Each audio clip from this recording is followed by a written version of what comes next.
Right, well, it's a pleasure to be talking to Smo Das, who I've known for many years, and who's kindly going to tell me. Unfortunately, unless I shout, nothing can be heard because it's going through there. So I'll Right. say it again. It's nice to be talking to Smo Das, who I've known for many years, and who is going to tell me something about his memories, long gone, of the Indian tea business, which he was involved with. Smo, tell me just to start off with something about your own background, your childhood and so on, just to put us in the picture there. Right. I was born in Bombay in 1951, of a Bengali father, and a mother who's half Bengali and half English. Um, I was in school in India at the Doon School in Dehradun. It's a boarding school, and did my first degree in Calcutta. I then joined the tea industry and spent about 10 years. What date was this? 1972. So 71, I actually came to England for a year and spent a year here with Inchcape as a trainee, and then went back to India and joined tea in 72. And I left India to emigrate to the UK in 1981, so it was 9 years. Which tea company did you join? It was a Williamson Mager, Hmm. became McNeil and Mager, and then became George Williamson. It's one and the same, really. Why did you go into tea, as they say? Good question. Um, I I probably can't say it was a sort of by choice option. It was probably a default option. In Calcutta then and maybe now, one of the few industries that employed people actually was the tea industry. It dominated. You were either working for a broker or a producer. So a lot of employment in that area, and I think it's where the first interesting offer came up when I went back from England. I was offered another job in the south with McNeil's, with Binnie's, the famous shirt people, but they were almost going bust at the time, so I was advised not to take it. So it really wasn't by choice. It just, I guess, if you lived on an island which grew only coffee, chances are you'd work for a coffee company. Hmm. What was your can you remember your first impressions on arriving in Assam about the gardens and so on? Okay, because we went up, I spent 2 years in the office before I went up to Assam. So I went to Assam in 75 Yes. um, for 2 years. And yes, I think I can vividly remember first impression. Um, I was by then about 24 years old, I guess. Yes, 24. Had been a box swaller in Calcutta complete with, chauffeur-driven car and all the usual goodies that came with the job. And I arrived in Assam and shown a bicycle. This was interesting. It was quite a culture shock. I don't think I'd visited too many tea estates up to that point, certainly not to work on. And the big difference was you didn't go in as a trainee, you went in replacement of somebody who was in a job. So an assistant manager was transferred out to make space for you. And they usually stayed for about 1 week to teach you the basics. And if they liked you, they told you what you really needed to know. And if they didn't, they didn't. And I remember the first rule was supervising the plucking of tea. If you didn't know what you were doing, you stood in front of the tea sections with the pluckers coming towards you, which meant everything else came towards you as well. Several snakes and occasionally a leopard. So it wasn't very smart, and you were taught, if they liked you, as I say, to always stand on the side and let everything sort of shoot out the other way. So there were these little tips. And the law of management was the louder you shouted, the more effective you were, in theory. So you yelled, and if you wanted something to happen quicker, you yelled even louder. So it was rather interesting contrast from, if you like, modern management practices, which are about persuading people rather than yelling at them. Why do you think you yelled? Were they supposed to be stupid, or they didn't listen to rational, quiet voices, or what? Um, the bit about them being stupid, if that's something I think really resent nowadays, probably if it was put that way, I don't think it was ever put across directly. But I think your question's a good one. The implication is you know, you're dealing with people who don't respond in a normal way. They're probably not, well, they're not educated in most cases. The poor things are out plucking when they're about 8 rather than going to school. So they're out there, and they respect being yelled at. They expect the Saab to shout. Quite honestly, it wasn't really like that, because you worked your T-labour through a line of command, and the people who actually got things to happen, you talked to in a normal fashion. But there still was a bit... They yelled, and also there was a bit of posturing anyhow. So, you know, there was a bit of... and I still remember a very, very funny incident, actually. You might have to edit this out later, Alan, but this chap had said, look, you've just got to yell and, you know, get on with it, but also you've got to be fair and, you know, you think of things from their point of view. So, for instance, if it's pouring with rain, you don't push them as hard as, etc. They want to go home as well. So, you know, think about it, because you do have options like leaving a bit of tea unplucked that day and coming back to it the next day and maybe incurring the wrath of your manager. But so it's a balance between, and, you know, if you've got, if you like, the facts on your side, then you stand up to your manager and say, look, this is the best way to handle it. They'll make it up in the morning, but, you know, this they've gone home happy rather than in a sort of very unhappy state. But what was fascinating, I think, was this spraying squad I remember supervising. And one of the things you do when you spray is you mustn't stop, because you'll burn the leaves. So you have to keep moving. And this chap had stopped. So I roared out to him, what are you doing, in Hindi, or Hindustani? And he shouted back equally loudly, I'm doing a wee-wee. Right? And I had to respond very quickly, because by now the whole squad was looking on to see whether I was going to keep control of the situation, because he shouted back pretty aggressively. And so I shouted back equally loudly, do it quickly. And they all, you know, everybody burst out laughing and life went on. I remember that incident. So you needed a bit of humour.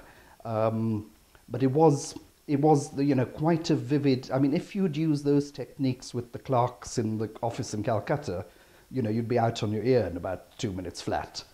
You know, these guys were, you know, played bridge and chess in their lunch breaks, so you didn't yell. So there was a different approach, but not for the staff. And, you know, you had staff in the office, and you obviously worked with them in what I'd call a more sensible fashion. The yelling reminds one very much of the Sergeant Major in the British Army, who yells at the troops to get them into line, and also your use then of the word squad, and also a description I once read recently of plantations as regimental economy. Mm-hmm. In other words, treating the production of something rather as if it's an army task. You have the lines where the labour lives as if they were in tents. Mm-hmm. You send them out to do a job. Mm-hmm. Do you think that analogy with a kind of regimental army hierarchy is fair? I'm sure that it must bear some roots in it, because frankly all management thinking came from Taylor's scientific management of 1911, which was all based on the army command and control. In fact, that model's only broken down in the last 20 years or so, even here. So no, I think it's probably a fair parallel. And very organised. I mean, the difference between, say, a tea estate in Assam and a neighbouring field is organised versus non-organised. I think it's even called the unorganised sector or whatever. You know, it is about process and disciplines and tasks and campaigns, if you like. Yeah, and I suspect many a tea planter ran it on that basis. Coming back, we'll come back to that organisation later. I was wondering, when you arrived, the British Saabs had departed, like my father, in 65, a few years before. Were there, or some of them, a lot of them, were there sort of stories and memories and oral history of that era? Did people talk about that retrospectively in any particular interesting way that you remember? Well, to be honest, there were several expats still there. My own direct boss was an expat. Chris Allen. So my manager was English. My manager in Calcutta was English as well, which interestingly. And we still had 6 or 7 in the company. In fact, all the senior positions, the superintendents and the visiting agents were all either, well, English would be British, because obviously it was Scotsman, Irishman, Welshman, but they were basically very much still there. There'd been the big exodus post-devaluation, which is, I think, the one you're referring to, which sort of carried on for a couple. And then the rest dug in and stayed. And by now we were mid-70s. And I would say that continued for about another 10 years. So the time we were there, no, they were not only were they still in force, but if you like, the ghosts of the ones who had left did dominate, and most of the stories were about, old so-and-so and what he'd done, or, yes. What sort of ghosts were they like? I mean, what was the impression? Were they ruthless, imperial horrors, or were they rather eccentric, strange Englishmen, or what was the general flavour of the ghosts? Much nearer the eccentric Englishman than the ruthless, or sort of Attila the Hun character. No, there were very few that I would say no. Most stories about people who had become part of the landscape. It was their home. I mean, mostly, and the ones we knew that when they came back to England was misery, quite frankly. No, they'd given their best, and I would think most people, certainly the tea garden staff who I spoke to, and would all, I mean, they really looked up to these people. And I can talk about Chris Allen because he was my boss there for those years. I mean, he'd been there. Most of the people on that estate, even if you went back now, will look back with warmth, and they loved having him in charge. And I think the main reason why the British were liked so much, whether it was in Calcutta or on the teas, was because of fairness, perceived fairness. In fact, the bad ones we heard about were normally guys who actually were stealing things and got, there's one lot from the neighbouring state who'd actually taken off the whole lot of tea and got caught on the East Pakistan border. So they were just crooks, if you like. They weren't horror stories about mistreatment of people, which is interesting. And in fact, I can tell you that the feeling in India for people who were caught in this transition between having British bosses and Indian bosses, 9 out of 10 would have voted to have a British boss. And I can say that as an Indian. And that's whether they were a domestic servant. Even to this day, I know of domestic servants in India who've managed to avoid working for any Indian families, believe it or not, 2001, if they could help it. Because they're like where we are in the Nilgiris, they're foreign students who come on the course, so they'll only work for the foreign staff college student. And it's partly because they feel they're treated better and they're treated fairly. Many of the Indians who took over from the Brits in tea were just brown versions, if you like, just as many people would accuse me of being, and I'm quite happy, I don't consider it an insult at all. They were brown Sabs, and they did inherit how to perhaps look after people in a fair but firm way. So, no, very few horror stories, and if they have been unpleasant people in tea, I think most of them have been not from the expat community, strangely enough, but they haven't been. Because you'd think that some of the people who went out there might have had reasons to get away from here. Yes. If you see what I mean, yeah, so they may have had, not all, but some, some, it's just economic migrants, if you like, but some we know had, so one step ahead of the boys in blue or whatever, and they were out. But despite that, you may have got eccentricity, but sort of inhumanity, beastliness, that sort of thing, very little of that. I can't remember many stories. I mean, I'd really have to hunt to find an example. What about the Mem Sabs? Ah,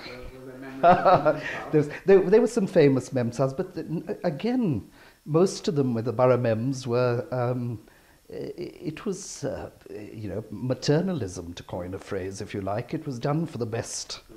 And there were some very tough ones, and there were some less tough ones, but I think of our own Borough Mem. I mean, let's just think, how would she have been viewed? Very kind-hearted. You can tell from the bungalow servants. They're the ones who'll tell you. So we knew because one of their main bearers came to work for us. So we knew what it was like inside their house. And yeah, she was the one they would go to if they had a problem. And she was seen as compassionate. No, there's not enough stuff there to make the journalists happy, let's put it that way, with sensational stories of beating up the locals or what. It just didn't happen, frankly. I think it was, this is a wider answer to perhaps a question you haven't asked, but the whole British in India thing to me was much more an efficient machine for wealth transfer, if you like. Somebody told me, an Englishman, that 25% of the UK's income in 1900 came from India alone, which tells you something. And to me, you don't actually get in the way of an efficient machine by being brutal and difficult, if you see what I mean. It just gets in the way. So I think it wasn't even on the agenda for most people to do that sort of thing. Obviously, there'd be the odd occasions. So, no, very, very fond memories. It was very much still British dominated when I arrived, and it changed while I was, not necessarily Sam, but while I was still in tea. One by one, these guys went home. So it was really the British as a nation of shopkeepers. Basically, they were there to make money and to do it efficiently without too much brutality. But their main aim was to make money. I think the British, Britain Limited's aim was, I'm not saying each individual, I think most of the individuals out there in tea were actually there in order to just earn enough money to, to live. I think they were economic migrants, most of them. They must have been. It was like the opposite of today, with everybody coming this way. Your country here did not have enough wealth to support the people in it, as far as I can tell. So they had to go all over the world to try and make a living, which is quite understandable. We shouldn't get excited about that. It'll always happen. So they were economic migrants. So I'm not saying they were sitting there, which is saying I'm going to make as much money, but they're certainly there for economic reasons. They saved up what they could, spent as little as they could, which we saw signs of, definitely. They weren't. They didn't spend much money, I think would be putting it mildly. They got by. Yes, a bit tight-fisted, perhaps. Yeah. What about at the club? That varied a bit. There were some who were terribly generous, but polo ponies, all this sort of. That had moved on a bit. It was post the polo pony stage. My boss, Chris Hallenstead, rode his horse every morning, 4 or 5. But there was no polo matches going on that stage, not in that bout. Of a Sam, but it was still the tennis and the club meets and that sort of thing. Not a lot of drinking there. A vast amount of drinking. Yes, but so far when they worked hard and played hard. The thing that surprised me when I got up there was how hard the work was actually. As a box swaller, we'd been told, because all we saw when we went up from the office was the club. We went on the odd inspection, but when you got there, you discovered that these guys actually had to work pretty hard. There's a good technical reason for it, Alan, which I'm sure will interest you. It's just 30, 40 years ago, you pruned the tea right down. There was no such thing as a skiff or anything like that. You just pruned. So basically, you didn't pluck between October and March. Right? By the time I got up there in the mid-70s, 3/4 of the garden would have been skiffed anyhow. It's a light, you're just chopping the top off. Yeah, there's a medium, I can remember this, there's medium skiff, light skiff. It's just taking the top bit of the bush off. So we, at 1 year, remember, we stopped plucking on Christmas Eve, and we were going again by the middle of January. So you only had 2 weeks or so of no tea. But in the old days, and that's when tea planters really did have a nice time, they had a 6-month season. There was nothing to do all winter. And they didn't use many fertilizers and things in those days anyhow. So you just went shooting and fishing and did whatever you wanted to. This had become a year-round industry by the time I got there. And it was very hard work. And the factory side was even worse because they were mostly under-machined factories, so they couldn't cope with the peak days. So you ran continuously for up to a week, which is not very nice. So it became hard work, but they played hard as well and enjoyed themselves. And they provided leadership. The British element there were the ones that remained after all those years were there because they were very good at what they did. Make no mistake about it. There was no way they were there just because they were there. They might have been 30 years previously, but not by the mid-70s. Yeah. What about, I mean, the other side of fairness is aloofness. I mean, it's often said that the British, unlike other empires, the French and the Spanish and so on, intermarried and lived with native women and integrated much more. They may have been corrupt and unfair, but at least they were warm and human. And the British were a bit sort of, they kept themselves within the compound. They had their own social circle, and you weren't meant to mix too much with the natives. Was that true, or? I think that was definitely true. I'm not saying it was true by the time I'd got there, but I was brought up in this. So I can remember the early 50s. I was a little boy in Calcutta. So even outside tea, we were surrounded by English people. We shared a house with the next head of the company my dad was chairman of. The McKinnons in India were James Anson. They were English, lived in the same. So we got, and there was no difficulty over integration there. But I think it's fair to say that certainly in the tea context, there was lots of fraternizing with the natives, if that's the right word, but it was always done, or nearly always done, as on the quiet, and the rest. There was definitely a barrier, which it was their defence mechanism, I suspect, and they stayed behind and they sent their kids to school in England, as you know yourself. Not because maybe there weren't many good schools around, but they were good enough schools that they could probably have gone to, at least for certain. But it was to I guess, make sure they didn't get contaminated, I suppose. So was there this feeling of contamination, do you think?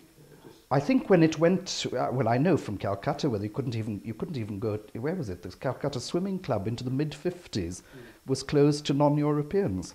Now, that should tell you something. That was in a free country until there was a communist government, and Jyoti Basu, I think, got his young men to all leap in the water, in the pool or something, and it all changed. But my father refused to join, was it the Dollygunge Club, because they wouldn't let Indians in. So they all joined the Calcutta Club. I think, yes, there was definitely some of that. I think it was less pronounced up in tea, much more in the big cities. And some of the box swallows, from the UK were probably, more prejudiced, some of them. There's also a big class issue here, I think. A big class issue, which I've always puzzled about. I've never seen anyone sort of write about it. If you're from a particular class, in quotes, and you're black, brown, green or yellow, you have more in common with your Englishmen from that background than they would ever have with someone they perceived as being in the lower class, even if they were English. So there was probably even more of a barrier between the upper middle class people who ran the Borough Saabs in Calcutta, and a possible tea planter, I'm using this example, may have come from a completely different class over here. That barrier was probably much stronger than between two brown middle class people. Do you see what I mean? Yes, I do. I think the British Empire was a class empire, which is what gives it its unusual flavour compared to all other empires, mainly about wealth and class and a little bit about colour, but not nearly as much. That's a hell of another debate, absolutely. Discussion. But what about the conditions of the labourers by the time you were there? The appalling accounts of labour and the treatment, the wages, the medical conditions, the housing conditions, the educational conditions in, say, about 1870, 1880, when various people visited the tea plantations. Of course, it was terrible everywhere in any working class environment in the West as well, but they were paid almost nothing, and the mortality rates were very high and so on. By 1975, what was it like? By 1975, it had moved on dramatically, I would say. I can talk about my experience, obviously, in the Williamson-Mager estates, and they weren't that far different. I don't believe you compare Tinsukia in Assam with Tunbridge Wells, yeah? It's just a rather silly comparison. But if you compare the lot of the people living next door to the estate in similar conditions, Assamese people tilling their fields, living on the land, and what has the government been able to provide for them in terms of medical care, schools? That's the fairer comparison. You know, they've got to go to a hospital, they've got to go to schools, and does what you have on the estate come anywhere near that? Is it better, worse? Or I think that's a fair comparison. I would say in terms of medical care, it was excellent. It was really very good. Good hospital. Excellent. Oh yes, superb hospital. And we had a private aircraft as well, which we would use to fly people out if they needed it. And okay, you might say, well, how many labourers got flown out? I don't know, but I know staff members did. And I don't remember anyone ever being not treated because, you know, just felt, well, they're not worth it. So as far as I know, medical care was very good comparatively, not something you'd consider very good if you sent a television team in from here because, you know, the facilities would be quite limited. But you can go to Nagaland today and have a look at what their government thinks is a hospital and you'd come out pretty shocked. So medical good, schooling not bad, but a big minus was putting economic pressure on people to come out and pluck. That wasn't nice in my view. So I think that's probably moved on a bit, but most families would send their kids out to work rather than go to school because they needed the money, or even if they didn't need the money. Was there a minimum age for plucking? Trying to remember. Can't remember now. It's one thing's gone. If there had been, it would have been followed because that's easily policed, if you like. As I'm sure you know, in anything to do with protecting people in employment, it's the soft things that matter. You know, you can legislate as much as you like, but so they had vast amounts of legislation to protect the labourers. They had unions, they had all these things. But I'll give you an example where people weren't, I wasn't proud, and I know the company wasn't proud about it, was the housing. Half the houses on the estate were bakka, as we call them, yeah? So they were, I mean, still pretty awful, but they were bakka. And the other half were kacha houses, which meant they had to be rethatched every year at vast expense. And we'd have been much better off building the houses. Now, what they did was, because cement was always in a short supply in those days, all housing programs were subject to availability of cement. But if you needed cement to extend the factory, that took priority. And you could get away with it. You know, you weren't breaking the law. So needs must meant that the labour houses just didn't get done. You would supply water pumps, you know, so they could, and these are just hand pumps to give them water, and they would, you know, bits wouldn't be available, they wouldn't work. And, you know, these are the kind of things that we tried to, certainly Kehang, they tried to improve. So, you know, while Chris Allen was sort of doting over his wonderful section of tea, he was also beginning, I have to say, pay much more attention to the fact that, you know, the labour line needed improve. It needed to be a model in all senses. So I'd say housing was mixed, medical was good, school was okay, but subject to this question as to, unless you force people to send their kids to school, well, it's the same here, they probably wouldn't have gone to school here either. If they could have gone and earn at 14, they wouldn't stay at school probably. So you have to have some sort of teeth to do that. And in terms of wages, because that's all collectively bargained, the average wage levels are way above the unorganised sector. So the Assamese landlord next door paying the poor old people who work on, and as you know in India, most people who work on the land don't own the land. Their wages, benefits, if there are any benefits, would be in a fraction. I mean, they would have killed to get a job on the tea estate. So there was a great demand to work on the tea estates. This was a huge change from 100 years before. So at that time the problem was getting labour, as you know, and there were these appalling stories of people being press-ganged. And the bonded labour system really wasn't abolished, I think, until about 1926. There wasn't any remaining sign of that bonded system. Money lenders, in a new kind of way. In fact, strangely, very topical, Afghani Pakistani Pathans would appear on their motorbikes. I think they seem to lend money to these guys, and they, you know, for their marriages, their daughters, and they'd like typical problem in India, and they'd be. So that it was a new kind of bondage, and the other was alcohol. Illicit liquor was a new. You know, they were the Nepali traders, and I remember personally throwing all these containers and the chap's bicycle into the river and rather enjoying it. No, I think I took his bicycle to the factory and said, you can come back and collect it, and never did. So we used to pounce on them because And that was a good thing. I mean, we knew they were exploiting the labour, so we would do our best to stop it. But it, of course, didn't help us to have them all lying around the road drunk when they're actually supposed to be working. But no, I think the bondage had changed to that of being in debt and maybe a feeling of hopelessness as well, which does come. The conditions, you know, I have to say, the housing conditions, though much better than next door, they're still where you would prefer to keep what we'd call a chugly, which is a goat. You wouldn't, as you know, you wouldn't as a human being really want to live in those conditions. Unfortunately, they're typical of most of India, but they're still not appalling, and they were just less appalling than the alternative. And I think we should remember the profits that were made between 1870 and 1970 beggars belief. I mean, some of these companies, the profits were embarrassing. If you looked at the capital invested, it was not unusual for a company to make 2.5 times its sort of issued capital in a single year, in a good year. All right, it went on taxes and all these things as well, but a tea was a money spinner, still is. It has its little, as far as I can tell about the tea industry, when they're having a down, they're better off than most industries I've since worked in here, and I work in corporate recovery, so I know about it. So if you balance the enormous profits that have been made by the owners of these companies over the years against how much they put back into these things, then it's not a terribly good story, and I think people would be right to challenge it. But then that could be the same in many industries. It's the same of most plantation industries, where the capital is provided by people outside who haven't got any. Did it improve at all when a number of the companies were turned into Indian concerns? I would say it probably went backwards, actually. I think the progressive British firms were ahead of the Indian ones.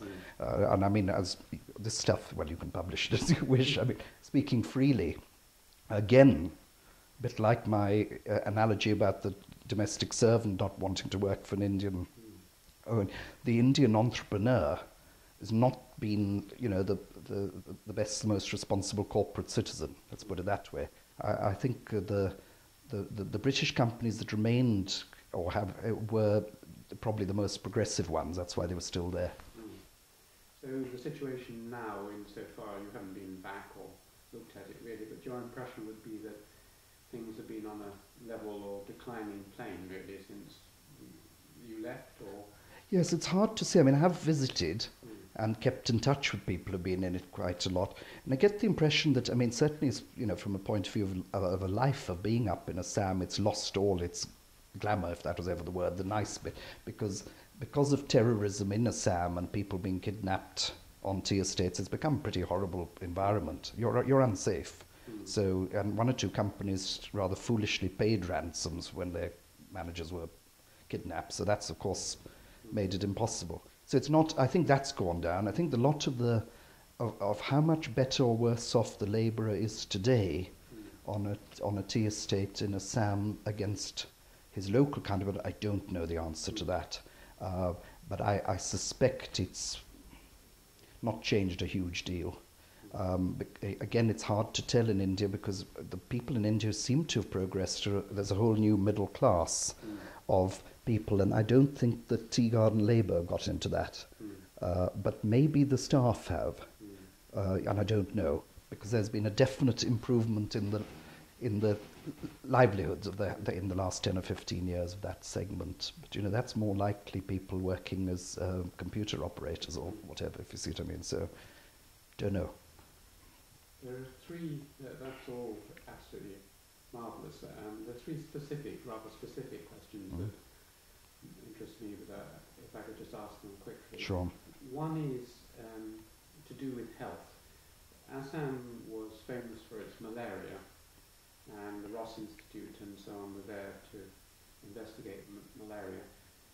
Was this a serious problem either with the SARBs, white SARBs, or with the labour, malaria? Not by the time I got there. It was, in fact, it had been under control for some time. There were little incidents that some strains the mosquitoes were being, you know, resistant. So, and things like DDT, which had been so effective, had been banned. But no, it was. I don't again know exactly what's happened since. I know it's back in some areas. And no, it had been merely sorted. actually. How was it being controlled? I think initially with DDT, quite frankly. I don't know what I mean, they sprayed everything in sight and whitewash, lime washes, and there was a lot in stagnant water being cleared up and various other things. For, I suppose, the Saabs and whatever, it was the mosquito nets and, well, the good old air conditioner. The mozzies aren't very effective with 60 degrees or whatever. They can't fly properly. I don't know. No, it was no big deal when in the mid-70s. Certainly the time I was in India, malaria definitely was not something you worried about particularly. It had been horrendous, as you know. Had it affected the labour force a lot? You know? In the past, I suspect it had done. I think I mean, I read some accounts of early years in Assam. I mean, but no, I don't. I think it was a past issue by then. Maybe coming back, but it was definitely not important. There were other health things, but alcoholism was the main worry. Alcoholism was serious. I mean, when they went to a local cinema, which they'd happily walk 5 miles to, if you drove back, you'd see them lying by the side of the road. I mean, hundreds of workers, men and women, just flat up. The alcohol you said from the port? Well, it's illicit stuff. They drank, deadly stuff. But I mean, they just drank so much, and the thing that appalled me was somebody said to me, "Look, do you know why they're drinking so much?" And I said, "Well, tell me." And I said, "I'm sure they're cold, the cold weather and things." But they said, "Do you know the calorie intake that a person needs 1,500 a day or 2,000?" They said if they'd taken all the food available and divided amongst the people, there was quite a big shortfall. And therefore, the theory was that the alcohol was providing the difference in calories so they could work, but it doesn't have nutrition, which is why they were so thin. They were very thin. Very thin. Mind you, so is everyone else in India. You just have to, unfortunately, when I say everyone else, I mean 90% of the population are also working from dawn to dusk. But the alcoholism amongst tea estate labour in Assam was much higher than I think anyone would say in rural India was a problem.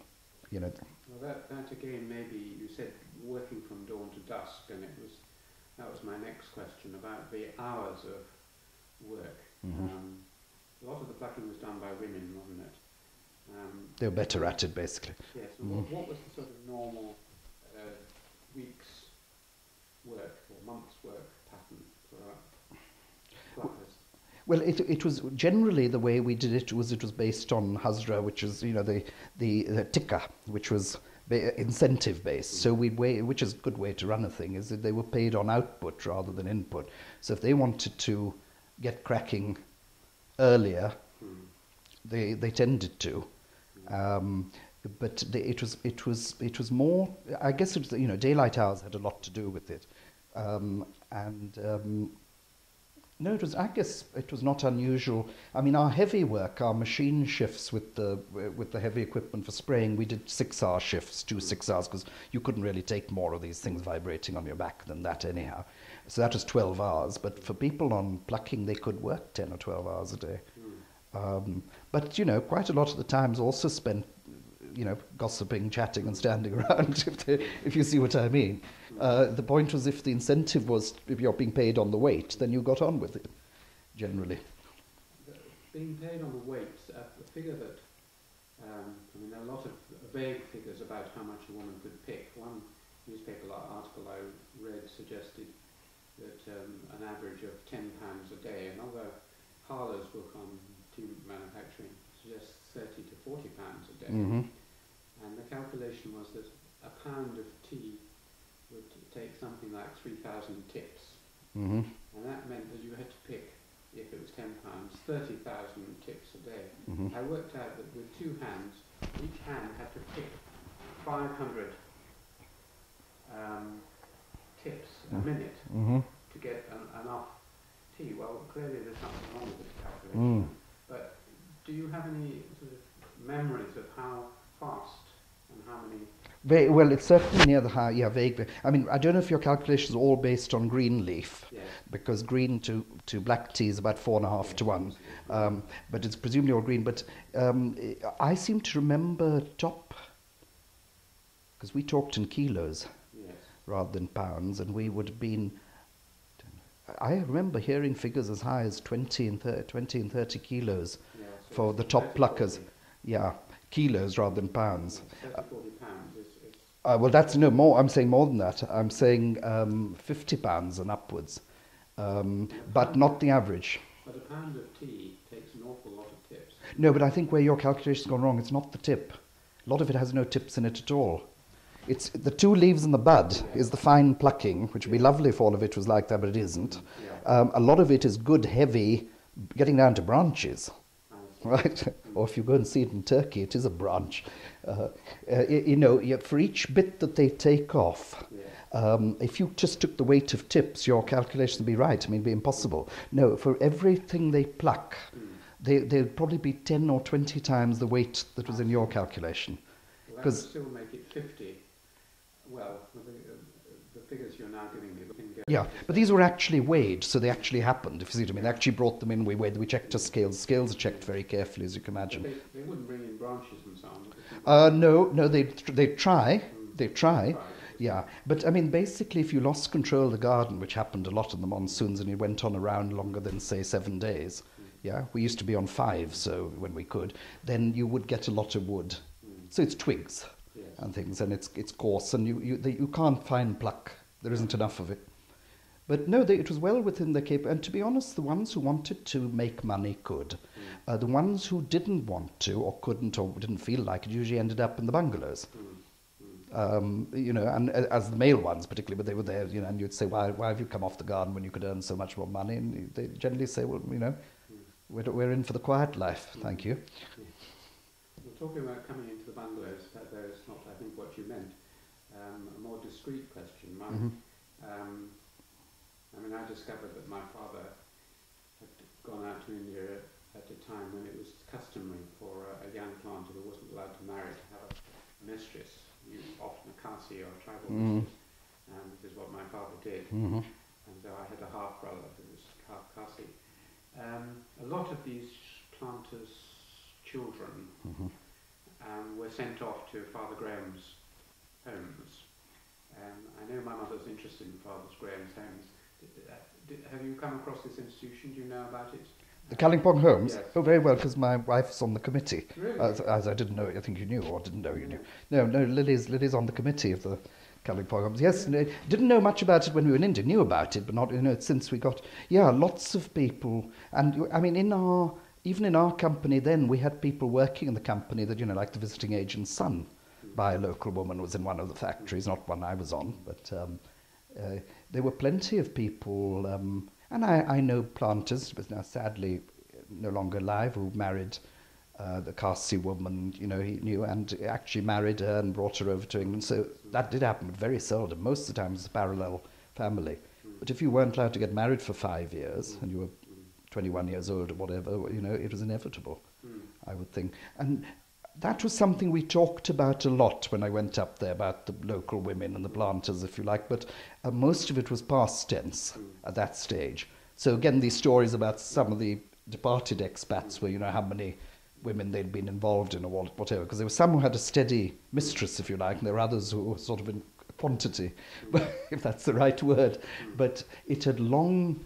No, I wouldn't say it had stopped completely, but it was certainly unseen by then. And with the Indian planters, of course, it wasn't on, but also nobody had an excuse anymore, because they weren't being stopped from basic.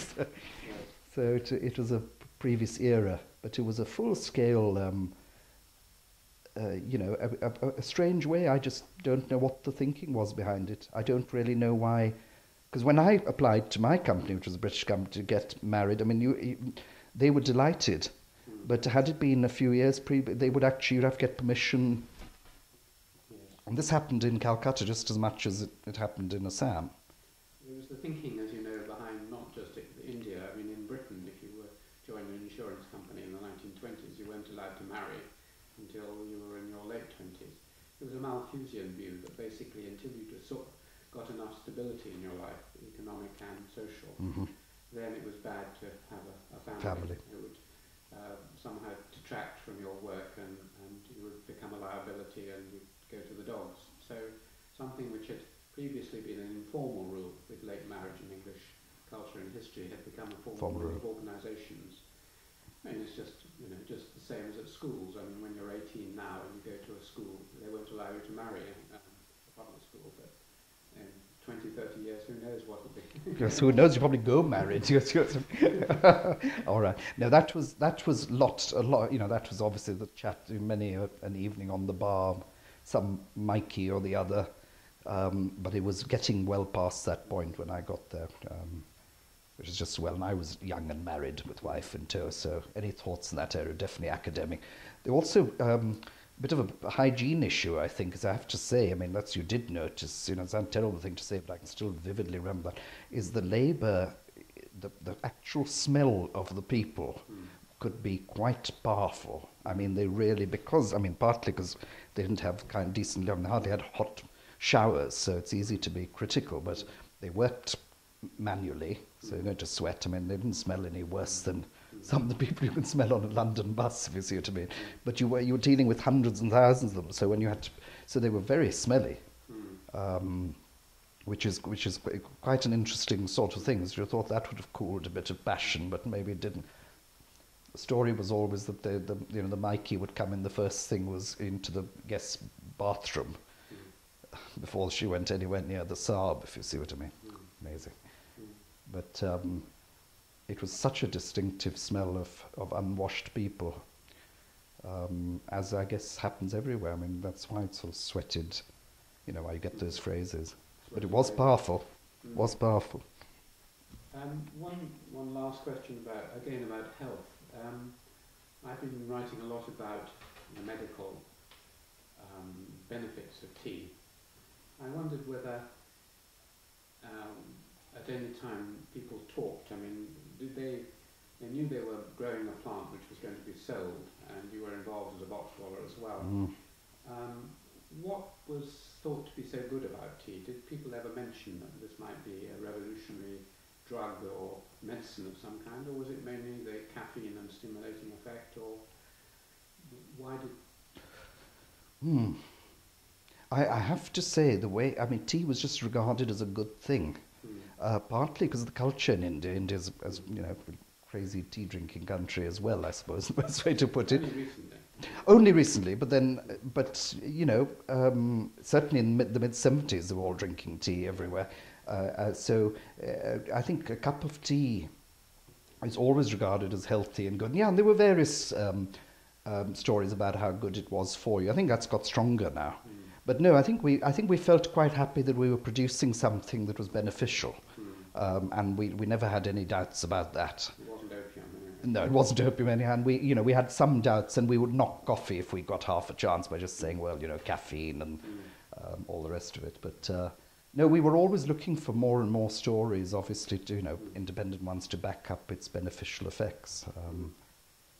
But having said that, it wasn't organic the way we grew it. I mean, we bought piles of fertilizer and pesticides and heaven knows what else. It was factory farming on a grand scale. And that I'm not looking back now. That time it looked like the only way to do it. Looking back now, I'm not so happy about that. Is it still factory farming? I believe it's changing in some parts, but not very quickly, I don't think. But you can notice it because the supermarkets are now beginning to bring organic tea out, and also tea directly from certain estates. So I think it'll become a more efficient supply chain, if you like. You know, with you or I as the consumer having more of a say on how it's made and where it's made, which will be good. Yes. So I've asked all the questions I had in mind. Is there any sort of area that you expected me to ask you, or you'd like to add any footnote to? I suppose the only bit would just say that, you know, certain parts of the world, like Assam and parts of Calcutta, but a whole, are so dependent on tea. You know, it's really, apart from oil in Assam, there isn't much else. Tea is really, you know, there are hundreds and hundreds of thousands of people's jobs depend on the industry. It's just to feel that what struck me in defence of tea, even with all the non-organic and some of the excesses we may have talked about, is a figure stuck in my mind as the difference about being professional when you do something as against gifted amateur, if you like, was that I remember, this was back in the 80s, India, which is supposed to know all about growing rice, in a league table of yield per acre, came 52nd in the world. There were 51 countries who outperformed India and Europe in rice production, which is amazing because I didn't even know there were, well, obviously maybe there are 50 countries growing rice. In tea, we were first by miles. And that I found very encouraging. And that to me was the effect of having companies, large holdings, professionalism. Even with all the profits coming out, the end result was more productivity. And I believe you don't worry about distributing wealth until you learn how to create it. If you create it, you can raise people's living standards. You can't otherwise. So as an efficient enterprise to employ lots of people and give India a position that it still enjoys, I believe if we hadn't had the British and the plantation type industry, we'd have had thousands of small holdings like you have in Turkey in places which are appalling. I'm just contrast Turkey and India as a good example of how to do it and how not to do it. In Turkey, it's small. There are cabbages growing amongst the. I mean, honestly, I've been there. I've been there to look at the industry. I brought samples back to London. I remember the two brokers. One said unsaleable at any price, and the other, I think, said 30 pence on a good day. No, it's incredible. They pluck the tea on a 45-day round. So to tell you something about it. No, it's just done like a back garden hobby.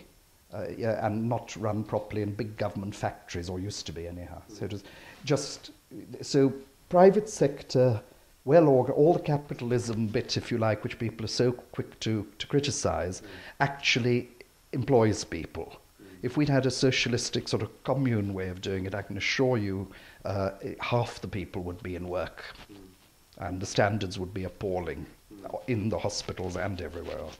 So I have to say, of the models that we've had, this one has worked. And to this day, anything in India which has been from that kind of background outperforms the small sort of kibbutz type thought process, if you like, the co-op, if you like. Here, it's probably the difference between John Lewis and the co-op. It tells you. I didn't mean to go on from there, but one of the great events of the later 19th century was the way that Indian tea completely outclassed and destroyed Chinese tea.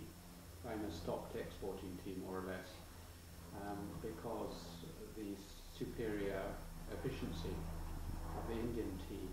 But it's a very surprising event because the Chinese labour was paid almost nothing. It was domestic production, small houses with, as you say, cabbages, so to speak, growing among their other things. So the labour was paid almost nothing, even less than you could pay a full-time labourer on a tea plantation, and yet the British managed to make the Indian tea more attractive and cheaper than Chinese tea. And I think I've got a solution to this problem, but I wondered whether you had any thought about how it was that Indian tea became so successful. I'm not sure if opium didn't have something to do with all this. Just in terms of focus, that China became very convenient for opium. But my understanding from what I read about the early life of tea is, as you know, they took the seed all the way up into Upper Assam, and they discovered the Chinese jat was actually growing there wild. Yes. And they planted the Assam jat, as it became called, anyhow. Yes. And the Assam jat outperformed it. So that even on our estate, we had Chinese seed left over. It was a much weaker bush anyhow. Low yield, prone to disease, you name, various things I forget now, but it was inferior. So I think that must have had a lot to do with it. Plus focus. They must have focused on building that industry, and it suited the powers that be to make it happen, and so it happened. I suspect China was completely distracted by all the events that went on then, and there was all sorts of, never got focused on producing tea because it didn't suit the colonial masters, presumably. When you say the Chinese tea was weaker and so on, did it also have a shorter growing season? Because it's often mentioned that was one of the disadvantages of China. I thought it was to do with the latitude, that it's got a different climate. Yeah, I think it would be the latter. And certainly whatever I knew about tea then everything was to do with daylight hours, temperature. So in Darjeeling, if you planted, it would be about 7 years before you got yield. In Assam, we were taking commercial production off by the second year. You were producing, probably out yielding tea that had been there 40 years by the third year. So, no, I think that's more to do with where it is rather than what it was. But the Chinese one was weaker, and then as far as I know, there was no agenda to make China, an important tea exporting nation. They obviously found the joys of opium were more useful in filling the coffers. But I suppose even to this day, the product is different, isn't it? Yes. And it's also the green tea versus black tea thing. Anyway, I promised to be about 20 minutes, and I've kept you from your daughter for nearly an hour. Yeah, so no, but it's been fun. It was extremely kind of you, and this is also a historic moment when Lily, your wife, and we are hoping to go to Nagaland and tea estates. So thank you very much indeed. Not at all. Thank you, Alan. No, enjoyed it. Thank you.